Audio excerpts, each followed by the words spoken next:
Hey, good morning, good morning, good morning from ECarrierCheck little studio out here. It's fun to be here. We've got a couple, we got a special guest today. We're going to have Phil Holliday on with us. He's the owner of a small trucking company as well as a brokerage, kind of a serial entrepreneur guy. And so we're going to get into, some of his highs and lows. In fact, just to give you kind of a quick understanding, Phil is 40 years old and has been in the trucking industry for 40 years. And so it's kind of it's an interesting interview. I'm excited you're here, Phil. Thank you for being here. Absolutely. Super excited to be with you guys. Yeah, yeah. Real quick though, I always like to, understand, obviously Nate's here. He's got ECarrierCheck on his mind. Nate, give us just a quick rundown. Obviously we affect, carriers, brokers, dispatchers. We see some recruiters, some insurance people. What do we do for the industry and how do we help them? Yeah, definitely. I like to put it this way. I think you and I like to put it this way as well. We're sourcing utility software. So, we're here to find you leads to grow your business. We're trying to find you leads to brokers, carriers, shippers. Not only that, we keep you organized, and then we help you answer calls. Yeah, absolutely. How often can people hear about us, see us, feel us? How do they get in touch with us? Yeah, check us out. ECarrierCheck. We're all over YouTube, TikTok, LinkedIn, Facebook. We do demos Mondays, 6 p.m. Eastern, Tuesdays and Thursdays at 2 p.m. Eastern. So definitely sign up and see what we have to offer. Yeah, I think one of my favorite things about ECarrierCheck is the community that we're growing. Our Wednesday Q&A is for internal clients, and not only are we talking strategy on our website, but we also talk about the highs and lows. Yep. We talk about how to have that mental drive. We talk about sales. We talk about operations, which is kind of fun. So check out ecarriercheck.com. Give Nate a call and definitely give us that opportunity. If you have questions, guys, obviously we're live on TikTok. For Phil, please funnel them in and we'll start getting there. Phil, you've been in the industry, for 40 years, whether you wanted to or not. A lot of people aren't born into the industry. Right. Obviously, I want to hear your story, but I really would like to know what's the earliest memory you have of either being around a truck, being at the terminal, being on the road and going to a terminal. And then obviously we want to hear your journey and where you're at and what you're doing. So sure. What's the earliest memory? I really want to hear. So my earliest memory really of being involved in the trucking industry.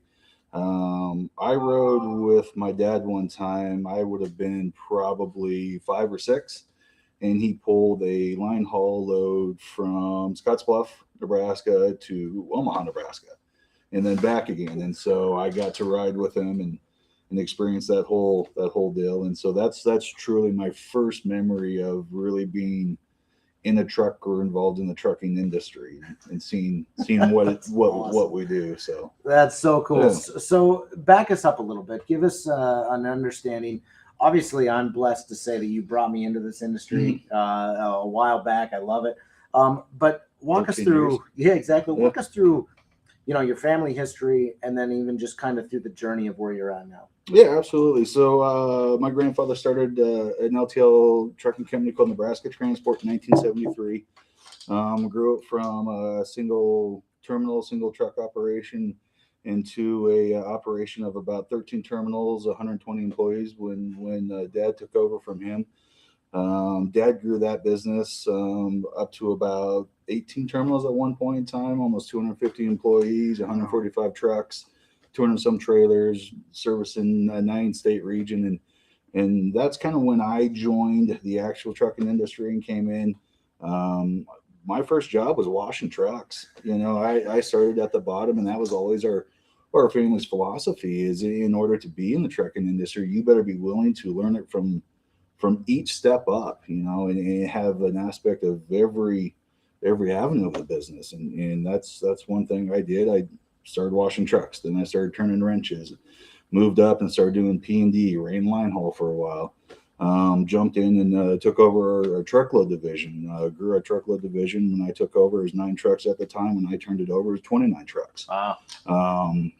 So I saw some good growth there. I ran 2 different terminals, Alliance, Nebraska and Gary, Nebraska at the same time. Ran our sales operation for a while and then transitioned over to the brokerage and So yeah, it's really have seen every aspect of the trucking industry pretty much that I possibly can. Yeah, absolutely. You've been involved in obviously the operations heavily, the sales heavily.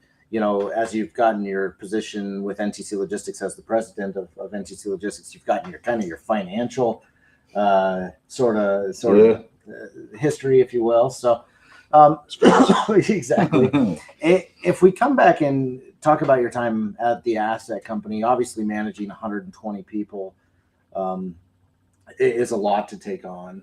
From a leadership standpoint, how did you talk to the drivers? How did you talk to the office staff, the dispatchers? What was it about communicating to all those people that really drove your success? One thing that really drove my success, and it was building a relationship with them. Understanding what they did for us and how important that role was. No matter what position you held or what duty you had, that was a massive role in our organization. And so anytime I interact with anybody, that's what I wanted them to feel was no matter what they were doing, it was one of the most important things of our business, because truly it was, and treating everybody with that sort of respect and understanding that you need them. Sometimes, especially in today's market, they're doing you a favor by working for you now. And so, right. That's one thing was just treating them with respect and understanding and letting them know that what they did was important. Yeah. I always thought it was interesting. Something you said to me early on in my career was, you can't manage everybody the same. And very true. You always had this way of relating to whether it was a driver, whether it was, a mechanic in the shop, or you were on a sales call and trying to relate to a shipper. And so you always related to people in such a genuine way. And I loved that about you. I would say if I was going to rate all your soft skills, your genuineness is probably what really, I think, kept people motivated.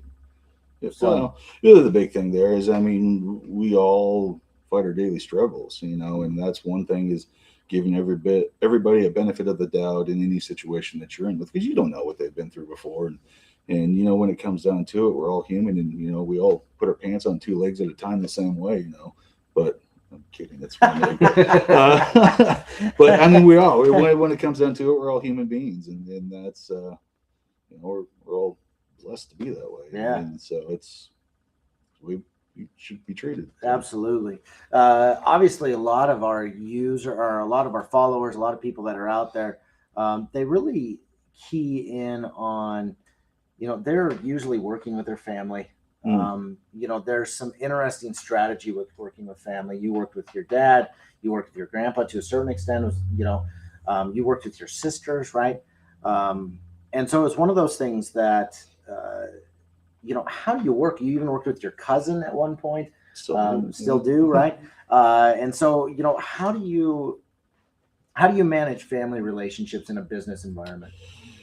Sometimes that is a challenge, because it's hard to separate family and business sometimes, and emotions run over, and being independent thinkers, you don't always agree, and sometimes it's almost harder to disagree with a family member because you don't want Thanksgiving to be awkward. But it really is a blessing, though, being able to learn from my dad. It was truly tremendous, and learning from his life lessons that he learned from his father, and it truly is a blessing. It's a fine line, a fine balance. One thing you really do have to do is remove business from family, and realize when family time is family time, and anything that happened at business, you can't let it bleed over. Boy, there's an interesting statement. I struggle sometimes with being present, and obviously the switch between work and personal, sometimes my family deals with it at night, right? Or maybe in the mornings I've got a lot going on and I just can't stop to, I need to tie my daughter's shoes or brush her hair. How do you find, what is it that you are able to do to kind of navigate that hallway and say, okay, this door I'm going to open up, I need to be present, I need to be in the personal, but how do you do that, especially on a tough day? Yeah. Trucking's not easy. No, you get beat up a lot. Oh Yeah, gosh, yeah. it's really. So how do you differentiate that? What do you do? What are your tactics to get there? That is tough because I am like you. I struggle with that sometimes. Being able to turn off your mind, your emotions of what happened all day long, and then to be there for your family's tough. And it's not their fault that you just had the day that you did, and sometimes it's easy to take it out on them. It's sometimes easy to have a short fuse with them, but it's one thing that I try to do is allot time. My work is during the day. And Yeah. then when I get home, my allotted time, my schedule is for my kids and living in that moment. Now, once I go to bed, a lot of times I'm right back at work. Yeah. And so it's, prioritizing what is truly the most important thing, what's going on at that moment. And, one thing with kids, they grow so fast. And it's easy to get wrapped up in your day-to-day work life and kind of forget about those little moments with your kids. But that's some of the most important things that you have to pay attention to, is because those little moments don't last long. Yeah. And they grow up pretty quick. And so you got to make sure that no matter what role you're in this business, that you take time to step away and you take time for your family. Yeah. I think refilling a cup is, Absolutely. there's a line when you don't have enough in you, and you've got to take a moment to find those things that refill your cup. I think that's a really good input, because we talk to people constantly trying to start their own business every day. And constantly we get phone calls of people just wanting to give up, and we're constantly trying to help them out. Keep pushing. Like you mentioned, you have to learn to separate. So I think that's really good feedback for the people watching. Yeah, absolutely. One of the toughest things, quite frankly, is to start a business. Especially when you're out on your own. It's scary. There's a lot of unknowns. There's a lot of tough days. There's a lot of getting kicked and knocked down, and then getting kicked while you're down. And that's it's tough. It's tough, but perseverance is key. Yeah, There's no doubt about it. Thank you, Ryan. Thanks for the kind words. He likes your beard. Thank you. Thank you. Great, just for you. I definitely would say it's pretty epic, man. I appreciate the beard. So talk me through. I'm a little bit of a sales nerd. I like to talk a lot about sales. Obviously, you've made hundreds, if not thousands, of sales calls. But talk to us about how, from your standpoint at an owner at an executive level, what do you bring to a sales call that maybe a local sales rep doesn't bring, or even just, that day-to-day guy comparative to like an executive level or an ownership level? What's the difference there? Being able to see the big picture overall of what the customer's trying to accomplish, and where you can drive value for your customer. That's probably the biggest thing, is being able to sit back and listen to the customer. Key in on little things that they say. You make so many calls, you start to tune into certain things. And when you realize those little things, and they may not even realize they just said what they said, but you pick up on them after a while. And then it's being creative and constantly driving value. That's one thing that really I try to differentiate when I'm on a call, is where can we create value for you, and where can we be creative for you where maybe nobody else is currently. Yeah, that's interesting. Hey, we talk a lot about value on our show. We talk a lot about how do you create value from an operational standpoint. Where do those value lines hit? What can you do from an operational standpoint? And let's just say your fleet or even the brokerage, it wouldn't matter.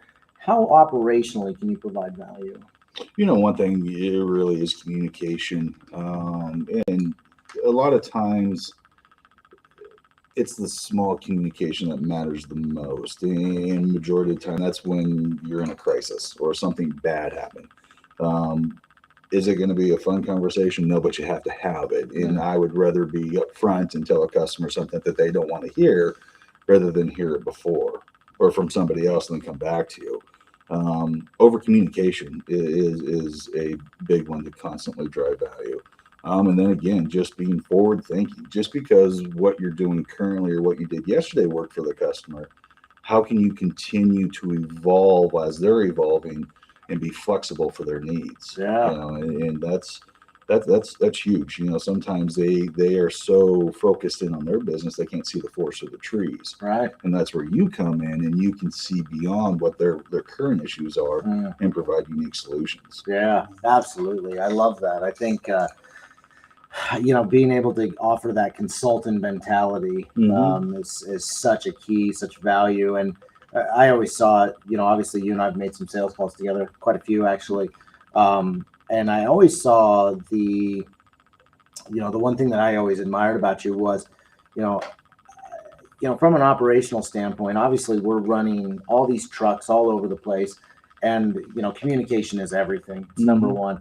And it seemed as though you understood what they needed, and in some cases it was just surely communicating back to the dispatcher, here's the solution that we need to provide, how do we do it?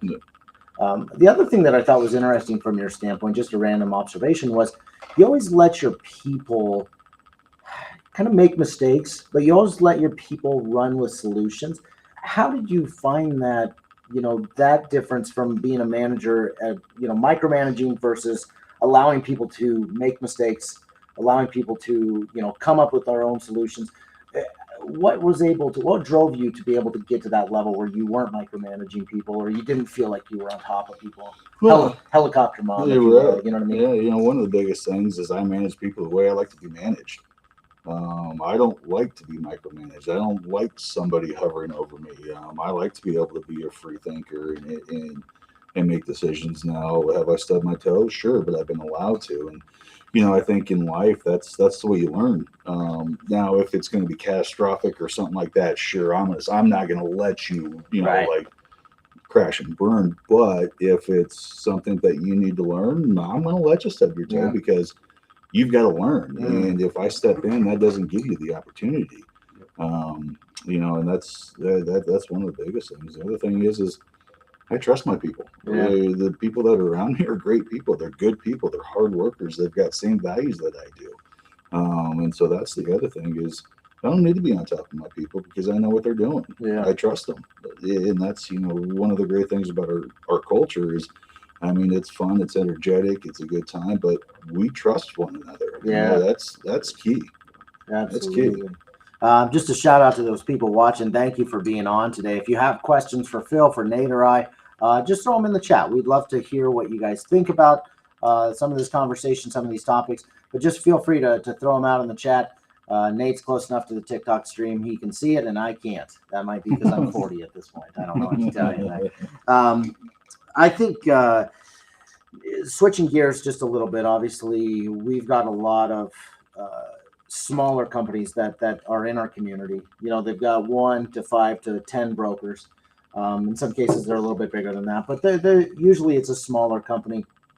Talk to us about what you've learned from a financial standpoint. And obviously with the trucking company, there was a CFO, there was an accountant involved.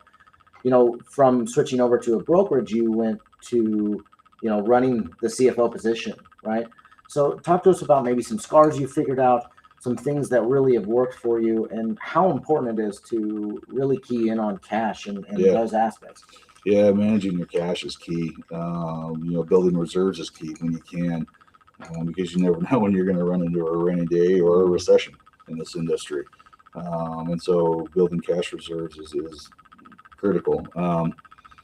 Scars, oh my goodness gracious. Programming, man, having the right accounting program is huge.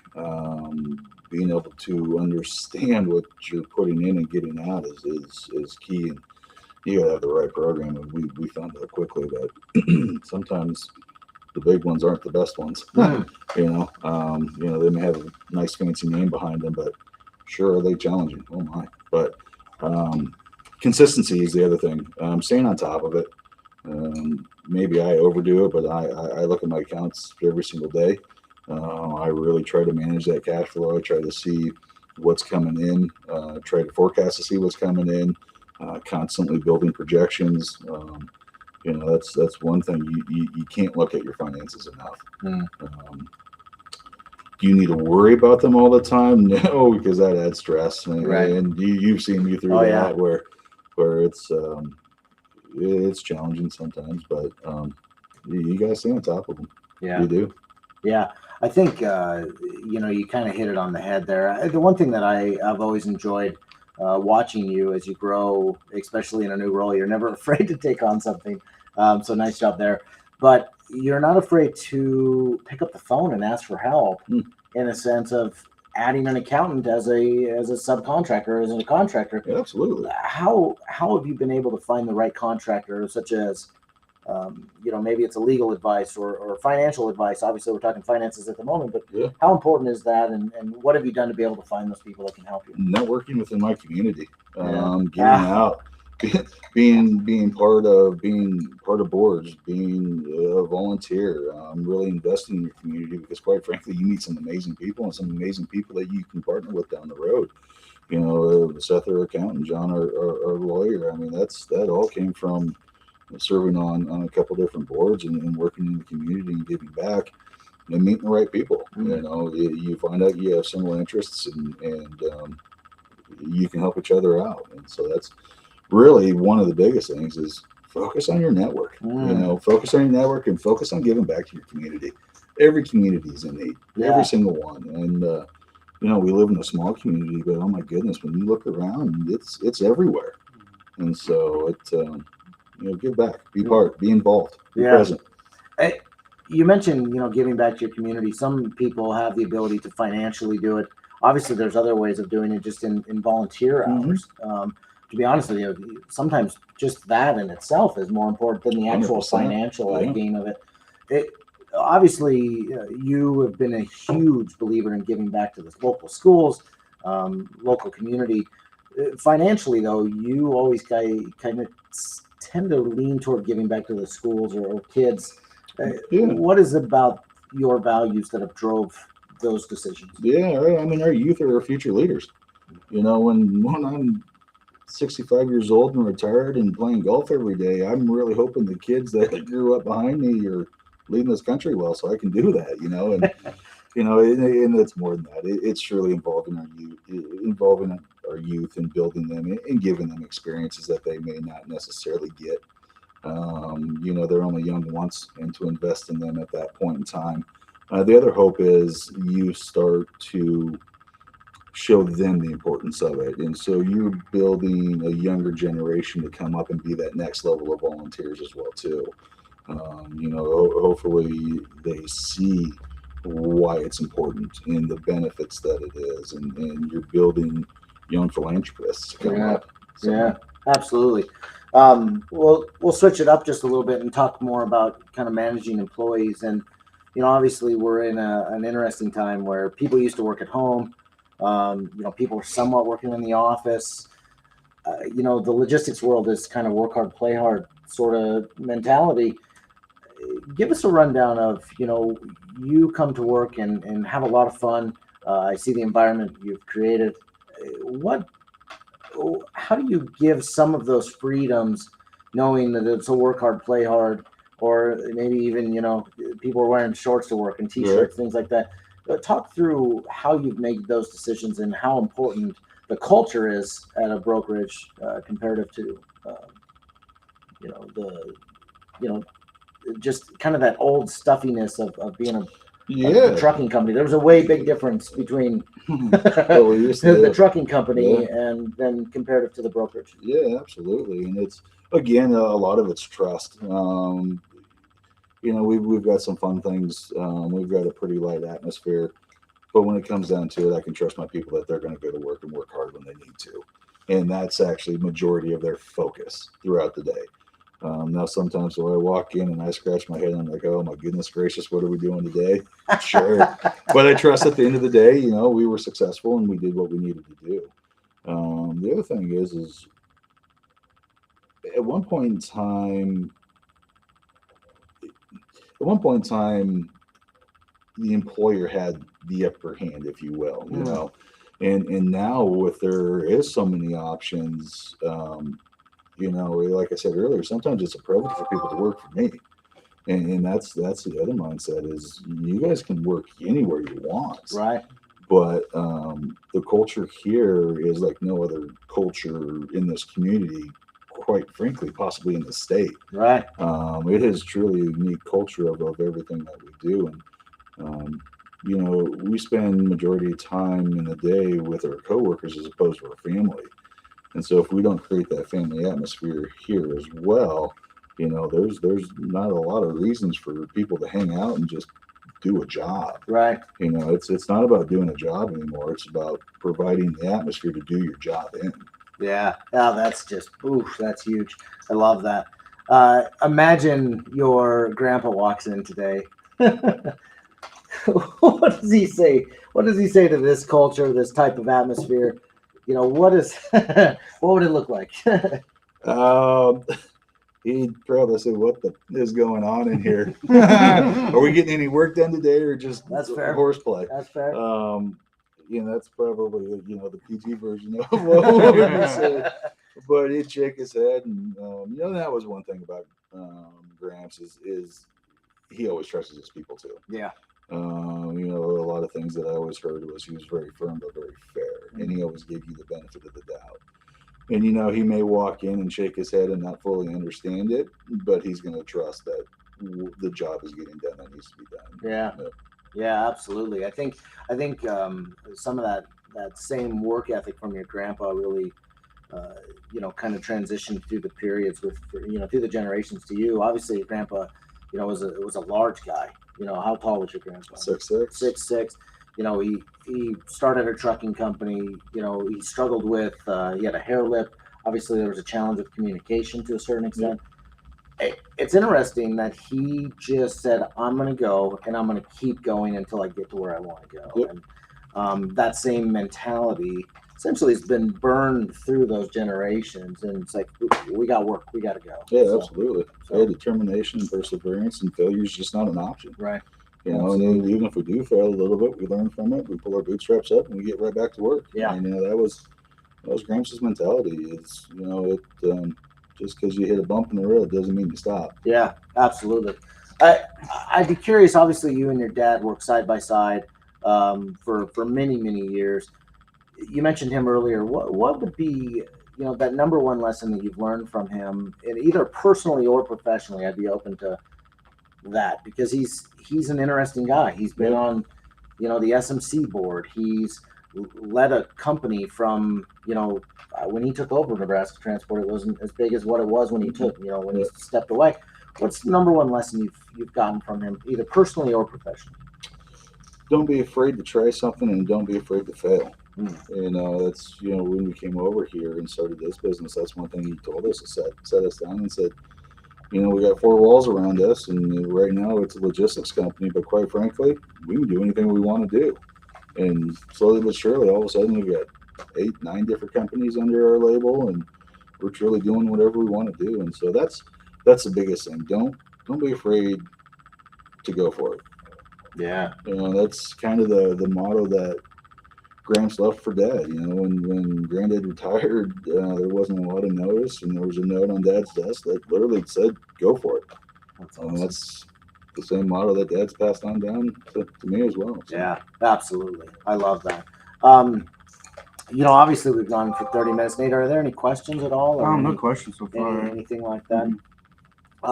You know, I do have just a couple final thoughts, and then we can end today's session. But I definitely would love to hear, you know, 3 things from you real quick. So if you don't mind keeping your answers to maybe, you know, 60 seconds or less. You're asking a lot. I know. You know, obviously you have a couple kids, you know, and I'm more into, let's talk in more of a personal space here for a moment, but 60 seconds or less, you know, what are the top 3 lessons you hope to teach them? Top 3 lessons to teach my kids: perseverance, how to deal with adversity, and then that the world's not fair. That's fair. Because they don't hear it in a lot of other places. You know, that's one thing that I think our youth are at a giant disadvantage right now, is they're being raised to think that everything's fair, and that's just quite frankly not true. Yeah, absolutely. If you were going to give to any advice to the people watching today, you know, obviously they start up small trucking companies, small brokerages, small dispatch offices, you know, when they're 3 months in, obviously you mentioned you got to go for it. You got to keep going. Don't be afraid of failure. When they're 3 months in, things are tough. They're not working the way they are. What advice would you give them at that particular point? At 3 months, not so much as day one. Focus on what you're doing, why'd you start? You know, a lot of times you find yourself 3 months into it and you've gone 14 different directions all of a sudden, and you kind of have lost focus of where you started. So go back and focus on the start. Yeah. While you're there, what got you to the point to go there? What have you abandoned since then? Focus on your start. Yeah, absolutely. You know, that kind of comes into my third question is what is your why? Why are you grinding? Why do you do what you do? Because I enjoy it. I have a passion for it. I love the people that are around me. Yeah. You know, that's one thing. I mean, right now we have a completely awesome crew, and it's so much fun to be here. But you know, why I've done this the whole time is the people I've met along the way. You know, and it's whether it's providing a living for them or a service for them or giving to them somehow. You know, that's passion to give, passion to serve. That's my why. That's awesome. I love that.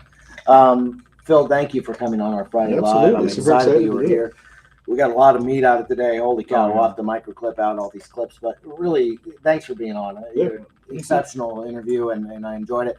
Thank you for being on, everybody. If you have more questions, obviously at ECarrierCheck, you can hit us up at support@ECarrierCheck.com. We have those demos Mondays at 6 p.m., Tuesday and Thursday at 2 p.m. Eastern. And we'd love an opportunity to help you and tell our story as well at ECarrierCheck, as we try to help you source the right carriers and brokers as well as even shippers. So thanks, and have an awesome weekend, guys. We appreciate the time. Thank you.